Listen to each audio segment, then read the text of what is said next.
30 March. সকল sales কর্মচারীরাই দুঃস্বপ্ন দেখেন। কেন?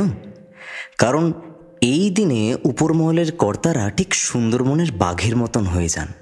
সমীরণের ক্ষেত্রেও এর ব্যতিক্রম হলো না। সেদিন ঘুম ভাঙার ইতিপূর্বেই সে 3বার দুঃস্বপ্ন দেখে ফেলেছে। কোনো ক্রমে ঘুমের ঘোর কাটিয়ে সে অফিস যাওয়ার প্রস্তুতি নিচ্ছিল। ঠিক তখনই এক বড় কর্তার ফোন। সমীরণের হৃৎকম্পন বেড়ে 100 ছুঁই। দুঃস্বপ্ন যে এইভাবে সত্যি হয়ে যাবে সেটা সে ভাবতেও পারেনি। সমীরণ গত 3 বছর ধরে এক প্রাইভেট বীমা কোম্পানিতে কর্মরত, কিন্তু তার মনটা এখনো পথের পাঁচালীর উপদুর্গার মতন কাশবনে হারিয়ে যেতে চায়। ছোটবেলা থেকেই সে লেখক হতে চেয়েছিল, কিন্তু পরিস্থিতির চাপে চাকরি করতে সে বাধ্য হয়। তারপর আর কি, বাসে চাপা সমীরণ ট্যাক্সি চড়া শুরু করলো। তারপর ফ্ল্যাট, এয়ার কন্ডিশনিং মেশিন সবই সে কিনেছে। মানে ওই যাকে বলে কনজিউমারিজমের দাসত্ব। সেদিন যখন সে অফিস পৌঁছালো তখন ঘড়ির কাঁটায় ঠিক 9টা। চায়ের কাপে চুমুক দিতে না দিতেই সমীরণের ডাক পড়ল। জোনাল ম্যানেজার বিবেক ব্যানার্জি হুঙ্কার দিয়ে উঠলেন, সমীরণ, তোমার টার্গেট শর্টফল কত তুমি জানো? আমি চেষ্টা করছি বিবেকদা, কিন্তু ডিমনিটাইজেশনের পর। সমীরণ, শোনো, ওইসব বলে কোনো লাভ নেই। সমীরণকে থামিয়ে দিয়ে বিবেক ব্যানার্জি বলতে লাগলেন, শোনো সমীরণ, আজকের মধ্যে যদি তোমার শর্টফল মেকআপ না হয় তাহলে কাল থেকে তোমাকে আর অফিস আসতে হবে না। আর হ্যাঁ শোনো, রেজিগনেশনটা মেল করে পাঠিয়ে দিও। সেই দিনের পর আজ 45 দিন কেটে গেছে। সমীরণ এখন বাংলার লক্ষ লক্ষ বেকার যুবকদের মধ্যে একজন। প্রচুর চেষ্টার পরেও কোনো চাকরি তার জোটেনি। তার দুশ্চিন্তা ক্রমশ বেড়েই চলেছে। এই পরিস্থিতিতে কি করবে তা বুঝে উঠতে পারছিল না সমীরণ। অবশেষে অনেক চিন্তা ভাবনার পর সে এই সিদ্ধান্তে পৌঁছালো যে আর চাকরি নয়, এবার সে লেখক হবে। অবশ্য এর পেছনে এক কাকতালীয় ঘটনাও আছে। সমীরণের মাতুল মারা যাওয়ার সময় তাকে বর্ধমানেরই মাহাতা গ্রামের 150 বছরের পুরনো জমিদার বাড়িটা উপহার স্বরূপ দিয়ে গেছিলেন। এই বাড়িতে সমীরণ ছোটবেলায় অনেকটা সময় কাটিয়েছে। ঠাকুমার ঝুলি, আবুল তাবুল, ফেলুদা, কত বই না সে এখানে পড়েছে। অবশ্য আরও একটা কারণ আছে, এই গ্রামেই অনামিকা থাকে। 2 দিন পর সকালবেলায় হাওড়া পৌঁছে সমীরণের ছোটবেলার কথা মনে পড়ে গেল। বাবার হাত ধরে পুরি তরকারি খাওয়া, বুকস্টল থেকে বই কেনা, আরও কত কিছু।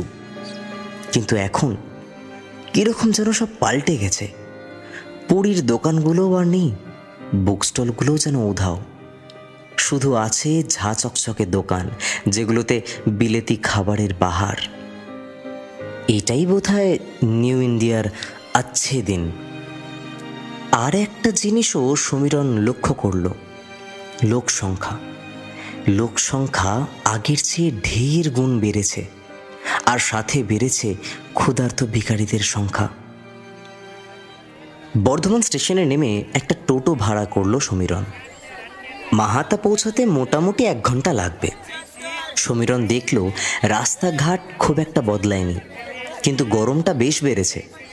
বাইরে তাকিয়ে দেখে রাস্তার গাছগুলো আর নেই, ডেভেলপমেন্টের বহরে কেটে ফেলা হয়েছে। ঘণ্টাখানেক পর যখন গ্রামে পৌঁছালো তখন রামলোচন বাইরে তার নতুন মনিবের অপেক্ষা করছিল। রামলোচনের জন্ম এই বাড়িতেই। তারা 4 পুরুষ ধরে এই বাড়ির বিশ্বস্ত পরিচালক। স্নান খাওয়া সেরে সমীরণ একটু হাওয়া খেতে বেরোলো। কিছুক্ষণ হাঁটার পর সে বাড়ির ঈশান কোণে অবস্থিত পুকুর পাড়ে এসে বসল। দূরে গ্রামের বউ ঝিয়েরা বাসন মাজছিল। জলের শব্দের সাথে কোথায় একটা অজানা পাখির ডাক যেন মিশে যাচ্ছে। এদিকে সূর্য তার শেষ আলো পৃথিবীর বুকে ছুঁইয়ে দিচ্ছে। গ্রাম বাংলার তুলনা হয় না। তাই সমীরণ ঠিক করলো এটাই হবে ওর গল্পের শুরু। কিন্তু আজ যে তার বড়ই ক্লান্ত লাগছে। লেখালেখি আর কি করে করবে? তাই প্রাকৃতিক বর্ণনাগুলো সে ভয়েস রেকর্ডারে রেকর্ড করে রাখলো। আজ 21শে মে, আমার নতুন জীবনের শুরু। গ্রামে এলাম। বিকেলে একটু বেরিয়ে পুকুর পাড়ে গিয়ে বসি। খুবই মনোরম পরিবেশ। গ্রাম বাংলার সৌন্দর্য সত্যিই অতুলনীয়। তাছাড়া অনামিকা এই গ্রামেই থাকে, তাই হয়তো আমার আরো বেশি ভালো লাগছে। তাকে এখনো দেখতে পাইনি, আশা করি শিগগিরই দেখা পাবো। যাই হোক, আজ খুবই ক্লান্ত, কাল থেকে লিখব।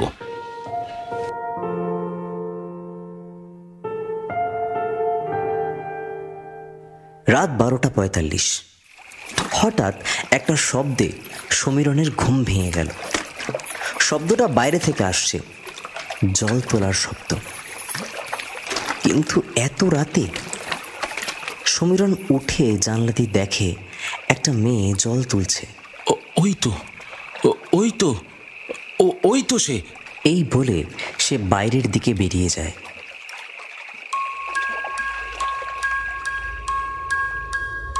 আজ 22শে মে। গতকাল রাতে আমি অনামিকাকে দেখতে পাই, কিন্তু সে আমায় দেখেনি, তাই কথা হলো না। বেরিয়ে যেতে যেতে সে চলে গিয়েছিল। তবে এটা নিশ্চিত হলাম যে অনামিকা এই গ্রামেই থাকে। আহ, কি শান্তি! আজ না হয় কাল কথা তো হবেই। ব্যাস, আমি আজ থেকে লেখা শুরু করব। প্রাতরাশের পর সমীরণ লেখালেখি শুরু করলো, কিন্তু কলম যেন চলছে না। কত প্লট মাথায় ছিল সমীরণের, কিন্তু মনটা শুধু আনচান করছে। অনামিকাকে দেখার পর তার সাথে কথা বলার ইচ্ছাটা ক্রমশ বেড়ে চলেছে সমীরণের। পুকুর পাড়টা যেন ওকে টানছে। সকাল গড়িয়ে দুপুর, দুপুর থেকে রাত, কিন্তু এক বর্ণ লেখা হলো না সমীরণের। আজ লেখা হলো না। অনামিকার সাথে কথা বলতে বড্ড ইচ্ছা করছে। ও কি জানে আমি এসেছি? মনে হয় না। জানলে নিশ্চয়ই দেখা করতো আমার সঙ্গে। এর পরের ঘটনাটা ঘটে রাত 12টায়। সমীরণের ঘুম ভাঙায় আবার সেই জলের আওয়াজ। এক লাফে সে জানলা দিয়ে দেখে অনামিকা জল তুলছে, কিন্তু আবার অনামিকা পুকুর পাড়ে এসছিল। ও আজও আমায় দেখলো না। আমি চিৎকার করে ওকে ডাকলাম, কিন্তু ও শুনল না। আমাকে না কথা বলতে হবে, কথা বলতেই হবে। কিন্তু কিন্তু ও কেন শুধু রাতে আসে এটাই তো বুঝতে পারছি না। হ্যাঁ, আমি না কাল সকালে গ্রামে গিয়ে খোঁজ নেব। পরদিন সমীরণ সকাল সকাল অনামিকার খোঁজে বেরোলো। কিন্তু এ তো কলকাতা নয়। হঠাৎ একটা মেয়ের খোঁজ নিতে হিতে বিপরীত হতে পারে। তাই বাকি সারাটা দিন পুকুর পাড়ে বসে সে কাটিয়ে দিল, কিন্তু অনামিকা এলো না। আজ আমি রাত জেগে থাকবো। আমাকে অনামিকার সাথে কথা বলতেই হবে। না, আজও লিখতে পারিনি। সারাদিন পুকুর পাড়ে ওর জন্য অপেক্ষা করলাম, কিন্তু ও এলো না। এখন রাত 12টা।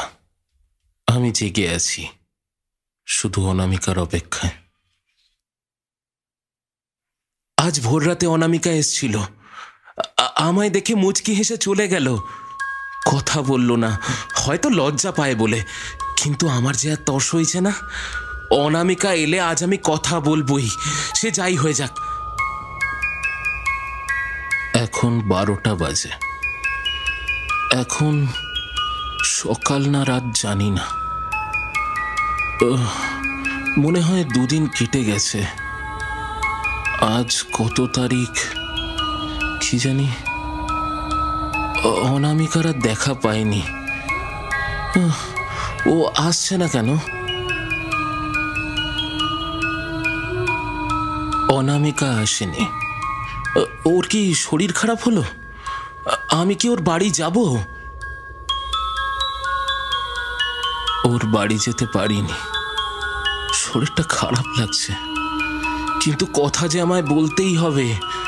আমি তোমার সাথে কথা না বলে থাকতে পারছি না। তুমি কি বোঝো না? হ্যাঁ, আজ আসবে তো? আজ আসবে তো?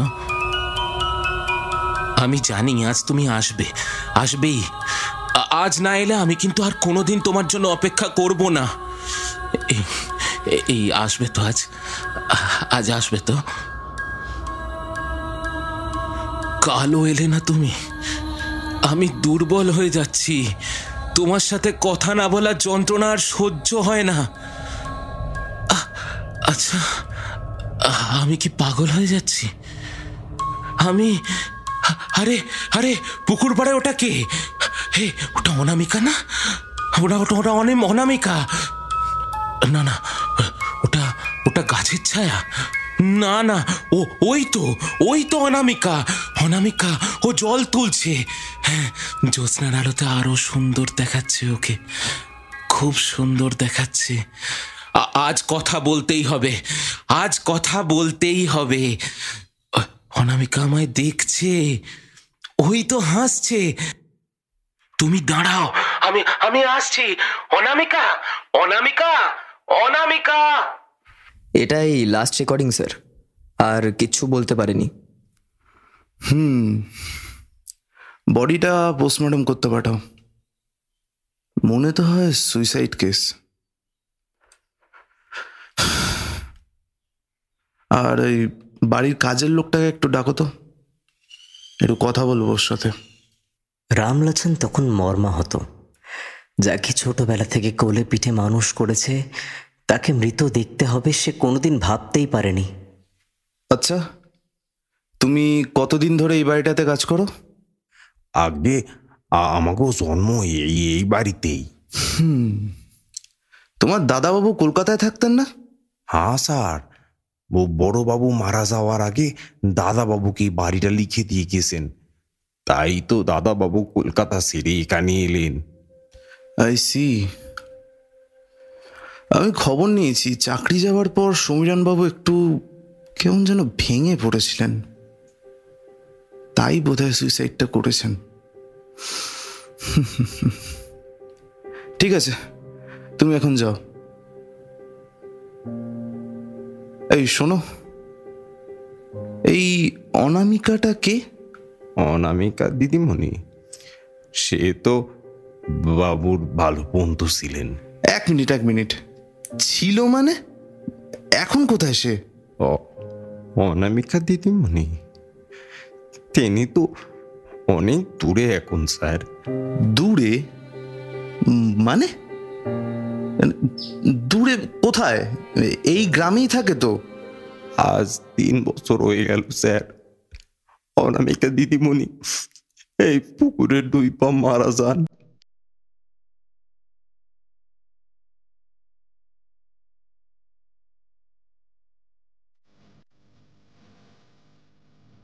হেলথ ইজ ওয়েলথ, স্বাস্থ্যই সম্পদ। এই আপ্তবাক্যটা কত ছোটবেলা থেকেই আমরা শুনে আসছি, তাই না? কিন্তু শারীরিক স্বাস্থ্যের থেকেও মানসিক স্বাস্থ্য খুবই জরুরি। আজও কত মানুষ যে ডিপ্রেশনের বলি হচ্ছেন তার ইয়ত্তা নেই। কত রকম সমস্যা মানুষের জীবনে, কারোর প্রেমের সমস্যা, কারোর চাকরি নিয়ে সমস্যা, কারোর দাম্পত্য জীবনে সমস্যা, কারোর পরিবারের সঙ্গে হয়ে ওঠা সমস্যা। তাই আপনার কাছের মানুষরা কোনো মানসিক যন্ত্রণার শিকার কিনা সেটা বোঝার চেষ্টা করুন, কথা বলুন তাদের সাথে। দেখবেন কোনো অমূল্য প্রাণ যেন অকালে চলে না যায়। কেমন লাগলো আজকের গল্প? মতামত জানাতে কিন্তু ভুলবেন না আমাদের কমেন্ট বক্স ও ডেসক্রিপশন বক্সে থাকা ইমেল আইডিতে। আর আজ ডেসক্রিপশন বক্সে eastindiastory.com এর লিঙ্কও দেওয়া থাকলো, ক্লিক করে অবশ্যই পড়তে পারেন ভিন্ন ভিন্ন স্বাদের গল্প, প্রবন্ধ এবং প্রতিবেদন। আজ গল্প পাঠে এবং রামলোচনের ভূমিকায় রেজ, বিবেক ব্যানার্জির চরিত্রে ঋষিকেশ, কনস্টেবলের চরিত্রে অরিজিৎ, পুলিশ অফিসারের চরিত্রে শুভম এবং সমীরণের চরিত্রে আমি সুমন। গল্পের নির্দেশনা আমি সুমন, গল্পের পোস্টার ডিজাইনিং রেজ, গল্পের মাস্টার মিক্সিং বিজিএম রেজ এবং টিম ম্যানেজমেন্টে ঋষিকেশ মণ্ডল। শেষ হলো আজকের পরিবেশনা।